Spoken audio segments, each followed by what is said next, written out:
Hello viewers, আসসালামু আলাইকুম। আশা করি আপনারা ভালো আছেন। তারেক টপ 10 টেকনোলজির পক্ষ থেকে সবাইকে জানাচ্ছি আন্তরিক শুভেচ্ছা ও অভিনন্দন।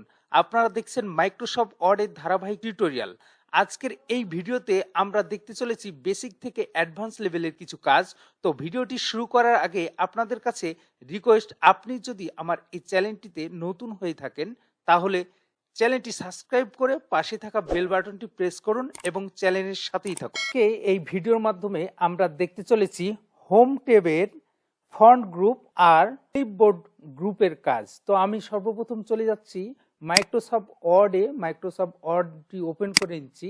এখান থেকে আমি ওপেন করে নিলাম। এরপরে আমরা এখানে দেখতে পাচ্ছি হোম ট্যাব। এখানে হোম ট্যাবের আমি হালকা আলোচনা করে রেখে দেবো ক্লিপবোর্ড গ্রুপটি, এবং আমার মূল ভিডিওটি হচ্ছে ফন্ট গ্রুপ নিয়ে। তো আমরা সর্বপ্রথম র্যান্ডম টেক্সট নিয়ে নিব। সমান সমান দিলাম RAND লিখে আমি ফার্স্ট ব্র্যাকেট এবং সেকেন্ড ব্র্যাকেট ক্লোজ করে এন্টার দিলাম। তাহলে আমরা কিছু র্যান্ডম টেক্সট পেয়ে গেলাম এখানে। তো আমি সবগুলো রাখবো না, কাজের সুবিধার্থে আমরা কিছু টেক্সট ডিলিট করে দিচ্ছি। আমি এই পরিমাণ টেক্সট রাখলাম। এখান থেকে আমি আরো কিছু কমিয়ে ফেললাম, এই পরিমাণ টেক্সট রাখলাম।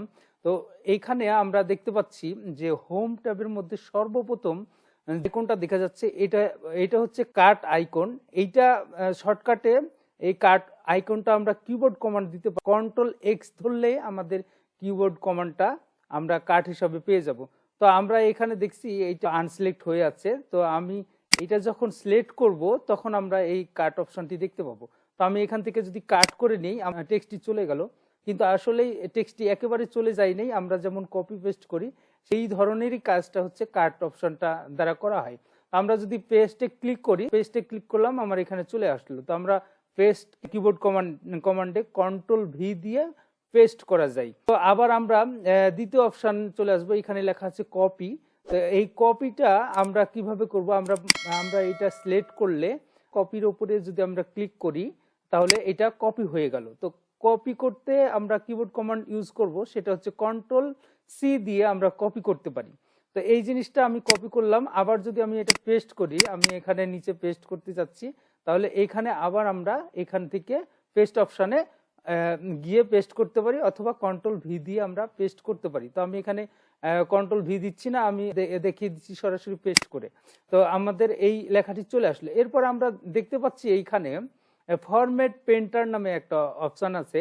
তো এই ফরম্যাট পেন্টারের কি কাজ, এটার খুব সুন্দর একটি ব্যবহার রয়েছে। আমরা অনেকে হয়তো বা জানি না, আবার অনেকেই জানি।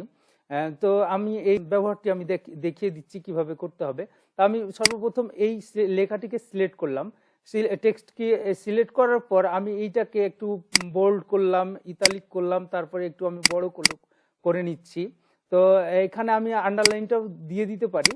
তো আমি এই লেখাটার উপর ফরম্যাট করতে চাচ্ছি। জাস্ট এই লেখার মতো হবে। তাহলে আমি কি করব, আমি এই লেখাটাকে সিলেক্ট করলাম। সিলেক্ট করার পর ফরম্যাট প্রিন্টারে চলে গেলাম। এখন ফরম্যাট প্রিন্টার থেকে আমরা চলে এসে আমি এই লেখাটার উপরে সিলেক্ট করে দেব, তাহলে আগের মতো হয়ে যাবে। দেখুন সব লেখাগুলো কিন্তু আগের মতো হয়ে গেছে। তো এটার সুন্দর একটা ব্যবহার আমরা লক্ষ্য করতেছি। এখানে আরেকটা অপশন দেখতে পাচ্ছি আমরা, যে পেস্টের অপশন। এখানে কিন্তু 3 ধরনের পেস্টের অপশন আছে। এখানে দেখেন আপনার সোর্স ফরম্যাটিং আছে, তারপরে মার্জ ফরম্যাটিং আছে, আবার কিপ টেক্সট অনলি ফরম্যাটিং আছে।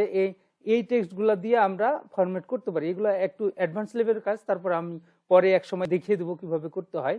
এরপরে আমরা চলে যাবো, এখানে একটা পেস্ট স্পেশাল নামের একটা অপশন আছে। এখানে ক্লিক করলে দেখেন অনেকগুলো ফরম্যাট আছে। এখানে আনফরম্যাট টেক্সট আছে, পিকচার আছে, এই ফরম্যাটগুলা এখানে পাওয়া যায়। এটা আপনারা দেখে নিন। পরে আমরা চলে যাব ক্লিপবোর্ড। ডায়লগ বক্স লঞ্চারটা ক্লিক করি, তাহলে দেখা যাচ্ছে এখানে ক্লিপবোর্ডের একটা অপশন চলে এসেছে।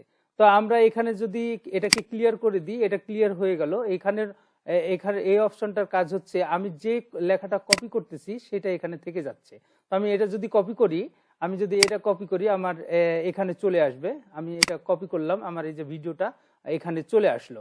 আবার যদি আরেকটা কপি করি, তাহলে দেখা যাচ্ছে ইউ ক্যানটা আমি কপি করলাম। আবার যদি এখানে কপিতে ক্লিক করি, আমার দ্বিতীয়তে ইউ ক্যান চলে আসলো। তো আমরা সর্বশেষ যে কপিটা করছি সেটাই প্রথমে চলে আসছে। তা আবার যদি আমরা পেস্ট করি এখানে, তাহলে আমরা এখান থেকে সুন্দর পেস্ট করতে পারি। আমি যদি ভিডিওটা এখানে পেস্ট করি, তারপরে আবার যদি ইন্টার দিয়ে আমি এইটা ইউ ক্যানটা পেস্ট করি, দেখেন এখানে সুন্দর চলে আসলো। তো ক্লিপবোর্ড, আশা করি আপনারা এই জিনিসটা বুঝতে পারছেন। ভিউয়ার্স, আমি চলে যাচ্ছি হোম ট্যাবের ফ্রন্ট গ্রুপের কাজ দেখানোর জন্য। তো আমরা এখানে সর্বপ্রথম যে অপশনটি দেখতে পাচ্ছি সেটা হচ্ছে এরিয়াল ফ্রন্টে রয়েছে। আমরা এখানে চলে যাই, টেক্সটগুলো দেখতে পাচ্ছি এইগুলো এরিয়ালে রয়েছে। আমরা যদি এইটা চেঞ্জ করতে চাই তাহলে আমরা এখানে ছোট্ট একটা পয়েন্ট দেখতে পাচ্ছি ফ্রন্টের, সেইখানে চলে যাব। এখান থেকে আমরা যদি এরিয়াল চেঞ্জ করতে চাই, টাইমস রোমান দিতে চাই, তাহলে আমরা এখানে এটা দিয়ে দেবো। আবার যদি আমার এটা পছন্দ না হয় তাহলে আমি আবার এরিয়ালে চলে আসতে পারবো। আবার বাংলার ক্ষেত্রে আমরা কি করব, বাংলার ক্ষেত্রে আমরা বাংলা লেখার জন্য সেক্ষেত্রে একটু চেঞ্জ করতে হবে। এই ছোট নিয়ম যেতে চলে আসবো। আবার এখানে শো হাইট নামের একটা আইকন দেখা যাচ্ছে, এই আইকনে গিয়ে আমরা এই বিজয় 52 থেকে আমরা রাইট ক্লিক করে যদি এখানে বিজয় ক্লাসিক করে দিই তাহলে আমরা এখানে বাংলা লিখতে পারবো। যেমন আমি এখন এখানে বাংলা লিখতেছি, দেখেন এখানে সব বাংলা লেখা যাচ্ছে। আবার আমরা যদি এটা চেঞ্জ করতে চাই তাহলে আমরা কি করব, আবার এইখানে গিয়ে আমরা এইটা ক্লিক করে আমরা এইখানে এরিয়াল দিয়ে দিব, আর এখান থেকে করে দেব, এখান থেকে আমরা যে করেছিলাম বাংলার ক্ষেত্রে বিজয় ক্লাসিক, এখানে ইংরেজি করে দেবো। তাহলে আমরা আবার যদি লিখে দিই আমরা ইংরেজি লিখতে পারবো। তো আমরা এইভাবে ফন্টটাকে চেঞ্জ করতে পারি। তা আমরা এরপরে আমি এটাকে সিলেক্ট করে আমি চলে আসছি এরিয়ালে। তো এইভাবে আমরা চেঞ্জ করে দেখতে পারি। আবার এইখানে আমরা ফন্ট সাইজে গিয়ে আমরা ফন্টের সাইজ ছোট বড় করতে পারি। যেমন এই লেখাগুলোকে আমি বড় করতে চাচ্ছি, তো সেক্ষেত্রে আমার এখানে 18তে আছে, আমি যদি এখানে 28 দিতে চাই তাহলে আরো বড় হলো। তো সেক্ষেত্রে আমি আরো বড় করতে পারবো, আমার ইচ্ছা মতো 72 পর্যন্ত নিতে পারবো। তো এরকম ভাবে আমরা ফন্টের সাইজটাকে চেঞ্জ করতে পারি। তো ফন্টের সাইজটা চেঞ্জ করার জন্য আরো দুটো অপশন রয়েছে আমাদের এখানে, হচ্ছে ইনক্রিজ ফন্ট এবং ডিক্রিজ ফন্ট রয়েছে। তো ইনক্রিজ ফন্টের কাজটা আমি এখন দিয়ে দিচ্ছি আপনাদের। এটাকে মার্ক করে আমরা যদি এই ইনক্রিজ ফন্টের উপর ক্লিক করি তাহলে এটা বড় হতে থাকবে, এবং মার্ক করে যদি ডিক্রিজ ফন্টের উপর ক্লিক করি তাহলে এটা ছোট হতে থাকবে। তো এটার আরেকটা অপশন রয়েছে, সেটা হচ্ছে যে আমি মার্ক করে যদি কন্ট্রোল ধরে থার্ড ব্র্যাকেট ক্লোজ এইটা ক্লিক করি তাহলে দেখবেন আপনারা যে বড় হচ্ছে, এবং আমি কন্ট্রোল ধরে মার্ক করে কন্ট্রোল ধরে থার্ড ব্র্যাকেট ওপেনটা যদি দিই তাহলে এটা ডিক্রিজ হচ্ছে। তো আমরা এইভাবে ছোট বড় করে নিতে পারি। তো এরপরে আমি চলে আসবো চেঞ্জ কেস। এইখানে ছোট একটা পয়েন্ট আছে, এখানে ক্লিক করলে দেখতে পাবো সেন্টেন্স কেস রয়েছে, লোয়ার কেস রয়েছে, আপার কেস রয়েছে, এবং ক্যাপিটালাইজ কেস ওয়ার্ড রয়েছে, এবং টগল কেস রয়েছে। তা আমরা একটা একটা করে এই কেসগুলো দেখবো কিভাবে কাজ করে। এইগুলোর একটি শর্টকাট রয়েছে, শিফট ধরে F3 যদি চাপ দেই এবং আমি চেঞ্জ করতে পারি, এখানে বড় হাতের করতে পারি, ছোট হাতের করতে পারি, সেন্টেন্স করতে পারি। তো আবার আমরা ম্যানুয়ালি কিভাবে করব এটাও আমি দেখিয়ে দিচ্ছি। এখন দেখেন আমি সেন্টেন্স কেস করতে গেলে এখানে যদি সেন্টেন্স কেসের উপর আমি ক্লিক করি তাহলে দেখা যাচ্ছে কি আমার প্রথম অক্ষরটা বড় হাতের হচ্ছে, এবং আমার যে ডট আছে ডটের পরে যে প্রথম অক্ষরটা রয়েছে সেটা আমার বড় হাতের হচ্ছে। আবার যদি আমি এটা লোয়ার কেসে করি তাহলে আমার সবগুলো ছোট হাতের হয়ে যাবে। দেখেন আমি ছোট হাতে করতেছি, সবগুলো ছোট হাতের হয়ে গেল।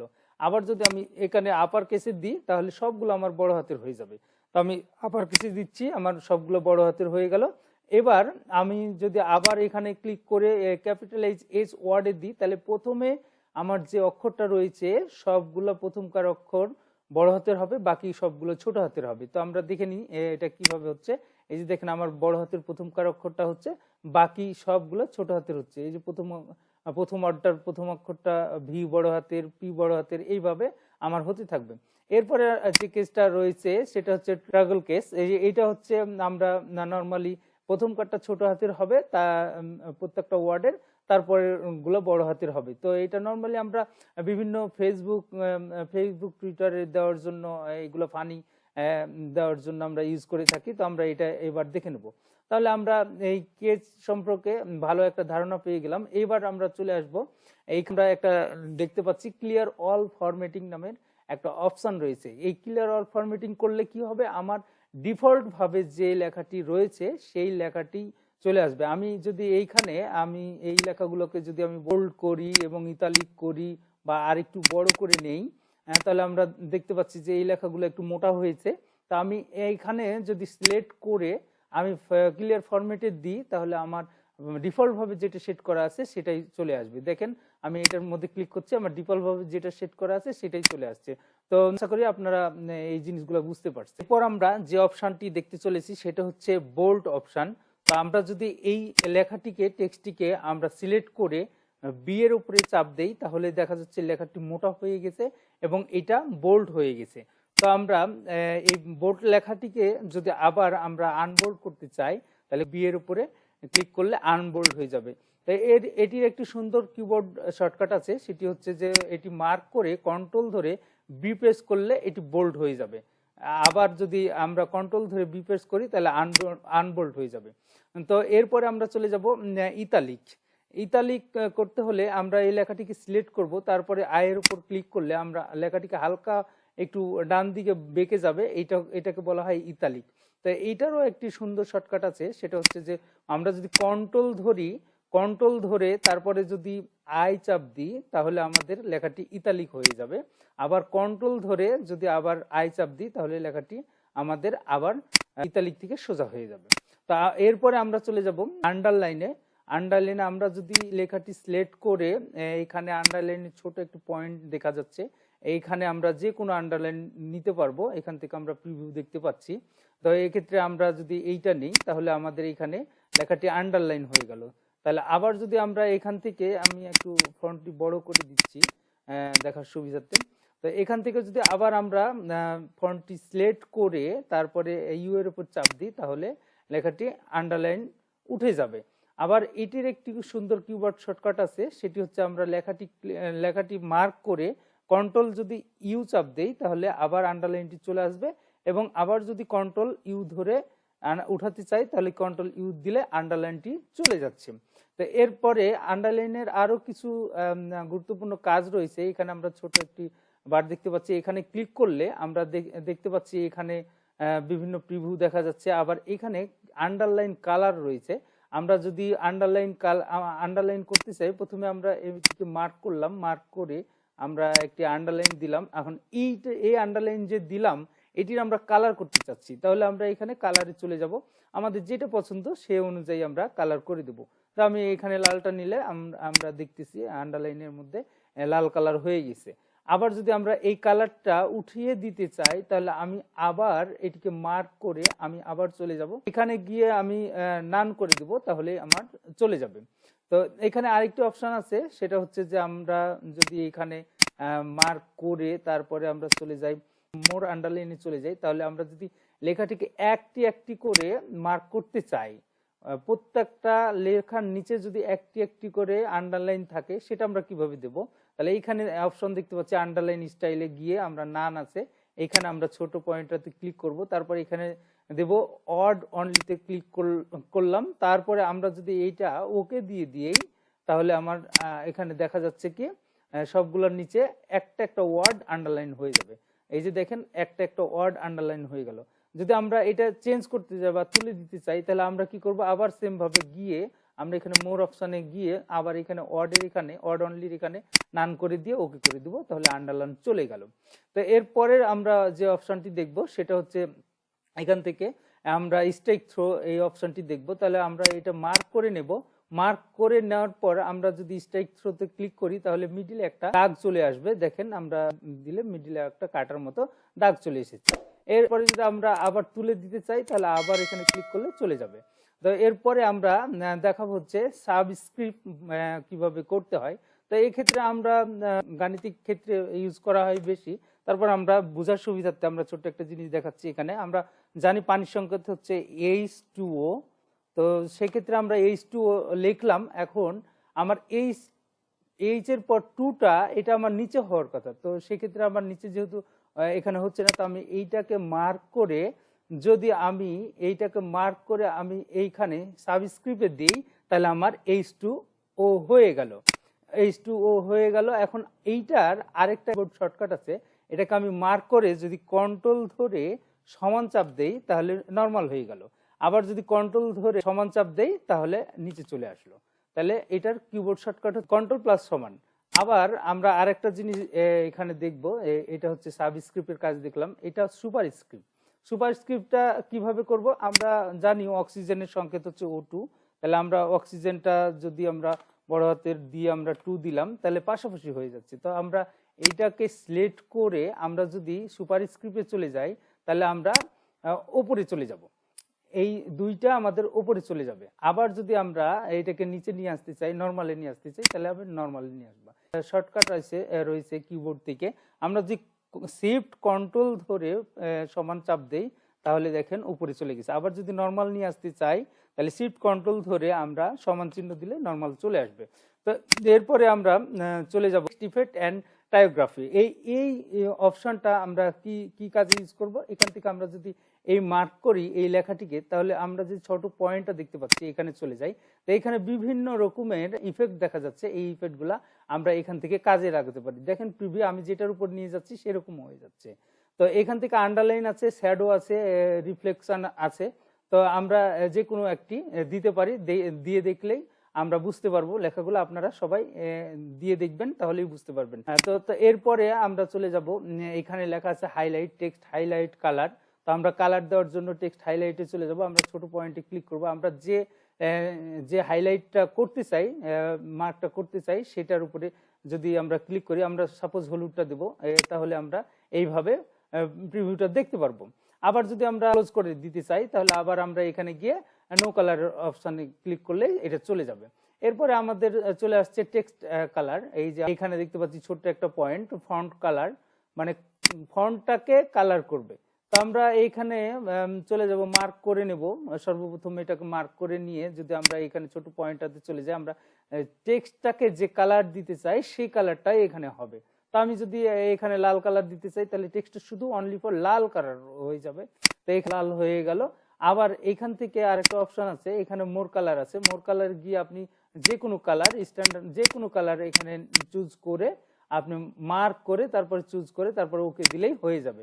যদি আমি এখানে মার্ক করি, তারপরে আমি এখানে একটা কালার চুজ করলাম, আমি এই কালারটা নিচ্ছি। তো এই কালারটা দিলাম, তাহলে এই কালারটা হয়ে গেল। আবার এইখানে গিয়ে আমি যদি মোর কালারে চলে যাই, মোর কালারে গিয়ে সর্বপ্রথম আমি টেক্সটটাকে মার্ক করব। মার্ক করার পরে আমি মোর কালারে চলে যাব। মোর কালারে গিয়ে আমি যে কালারটা নিতে চাচ্ছি, সাপোজ আমি এই কালারটা নিতে চাচ্ছি, এই কালারটা আমি ওকে করি, তাহলে ওই কালারটা আমার এখানে চলে আসলো। তা আশা করি আপনারা ভিডিওটি খুব ভালোভাবে বুঝতে পেরেছেন। আমার সাথেই থাকবেন এবং চ্যানেলটি শেয়ার, লাইক এবং সাবস্ক্রাইব করে আমার সাথে থাকবেন। অনেক কষ্ট করে ভিডিও বানাই, যদি আপনারা উৎসাহ দেন পরবর্তীতে ভিডিও আরো বানাবো ইনশাল্লাহ।